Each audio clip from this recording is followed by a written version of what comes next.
If you're in your 50s, you've spent the last decade or two building, saving, contributing, investing, growing the number. You've probably done it without stopping much to ask why. Not because the answer isn't important, but because when you're in accumulation mode, the next milestone always feels more urgent than the question behind it. So in this video, I want to ask that question properly. What are you actually building toward? And if you're already on track to get there, what's stopping you from taking your foot off the gas a little now? Because for a lot of people in their 50s, the number they're chasing is disconnected from the life they've actually designed. And understanding that connection or the gap in it changes everything about how you think about the next 10 years. This comes up more than most people expect in financial planning conversations. Someone sits down with me and we go through their position. Strong super balance, investment assets outside super, a mortgage that's nearly gone or already gone. And when I ask them what are they working toward, there's often a pause. Not because they haven't thought about it, because they've been so focused on building that the destination has stayed vague. A number, a date, a vague sense of enough, but not a life. This is general in nature, so it's important to consider your own situation, because everyone's financial position is different, but what I'm going to walk through applies broadly enough to be worth understanding. Let's start with the accumulation habit, because for most high achievers, and if you're in your 50s with significant assets, you almost certainly are one. The habit of building was formed early and reinforced constantly. Save more, contribute more, invest more, grow more.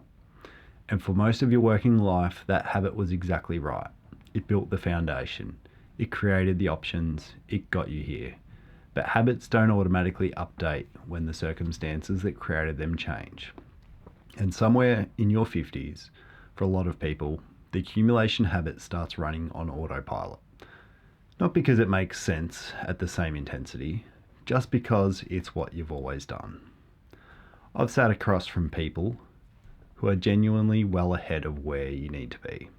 Not marginally ahead, meaningfully ahead. And they're still maxing every contribution, still reinvesting every dividend, still deferring the trip, the renovation, the thing they've been putting off, because it doesn't feel like the right time yet. And when I show them the modeling, what their position actually looks like if they don't change a single thing, the reaction is almost always the same: surprise. Because nobody had ever shown them the number in the context of their life. This is where it becomes important, because there are two different questions that most people conflate. The first is, how much do I need? The second is, how much is enough?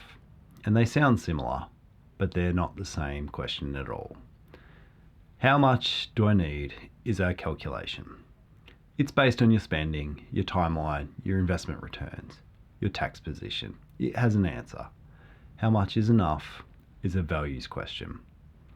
It's based on what you actually want your life to look like, and it requires you to have designed that life, at least in broad terms, before the number means anything.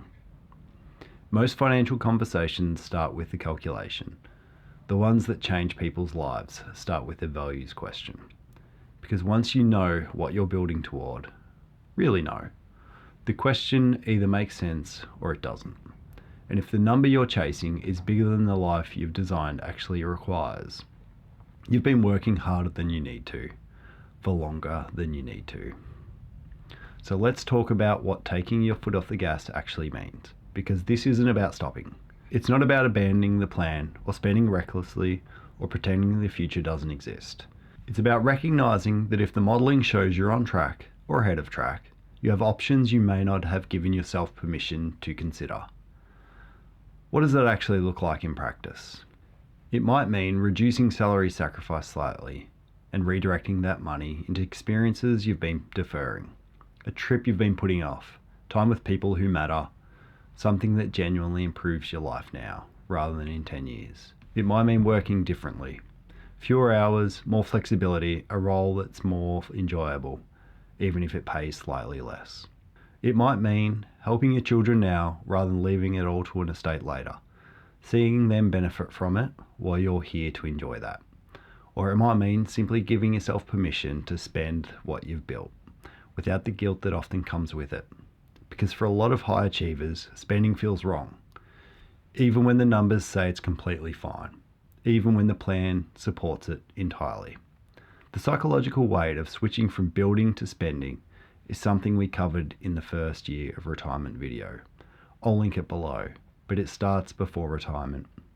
And the people who navigate that transition most smoothly are the ones who started loosening the grip a few years before they had to. Not dramatically, just enough to remember what they were building it for. So how do you actually know if you can take your foot off the gas? A few things worth thinking about. First, have you actually modelled your retirement position recently? Not a rough guess, a proper picture. What you have, what you're contributing, what you'll need, and what the gap actually is. Because a lot of people are operating on assumptions that are years out of date, and those assumptions are keeping them in accumulation mode longer than they need to be. Second, have you designed the life? What does retirement actually look like for you? What does it cost? What does it feel like? What are you doing on an ordinary Tuesday? Because without that picture, no number will ever feel like enough. And you'll keep building past the point where the building is serving you. Third, if the modelling shows you're on track, give yourself permission to act on that. Not recklessly, but deliberately. Redirect some of what you've been building into the life you've been building it for. The trip, the time, the thing you keep putting off. Because that's not irresponsible, that's the whole point. Building wealth is important. Getting to retirement with enough, more than enough, is a genuinely significant achievement. But wealth that never gets connected to a life that's been designed is just a number. And a number isn't what you've been working toward. The life is. This is general in nature, so it's important to consider your own situation. Because everyone's position is different, and what's right for one person may not be right for another.